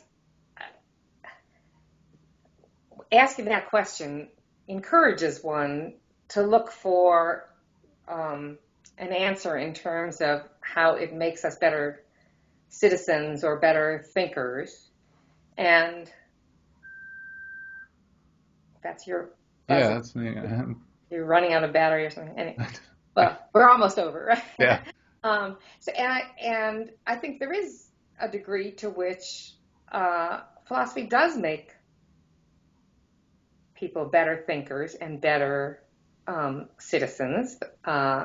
It makes them more tolerant of, more conversant in, more prone to thinking carefully and subtly, maybe recognizing distinctions and possibilities that they were not inclined to distinguish before. So I think there is a lot of that. At the same time, when I ask myself why am I doing philosophy and what would I like? Well, there's another element, which is just it's what you're good at and it's what you enjoy doing. Well, it's not so much about what I'm good at. It's that, I think to live in it is that it's a tremendously satisfying thing. It's just satisfying to think hard, to correct oneself, to be challenged in these particular ways. I think it's satisfying for a lot of people, and it's potentially satisfying for a lot of people. In some ways, it's the same answer to why I teach Shakespeare in universities, because it can make, if you learn how to do it and find yourself liking it, it can enrich your life in a tremendous way. I mean, it just makes you a fuller, richer person. So that is an important aspect to me of why I do philosophy. And one of the things that I want is to get my students to at least have the chance to see this area of this way of thinking that can just be tremendously enriching. On the other hand, I confess, when I teach, a lot of the courses I teach, when I choose what do I want to teach, I want to teach courses that will connect to other parts of students' lives. I'm not just teaching to philosophy majors, much less to philosophy graduate students. So I teach philosophy and gender and feminism, and I teach aesthetics, in part to get them to experience better and think more carefully and see in new ways things that they're necessarily going to be engaging with for the rest of their lives. To do it better and clearer and more fully. So, it's a mix of wanting it to connect to other parts of their lives and wanting them to just be able to love philosophy for its own sake. Well, thank you for giving me so much of your time and juggling with your technology. Yeah, sorry about that, but luckily there are multiple pieces of technology. So. What an age we live in.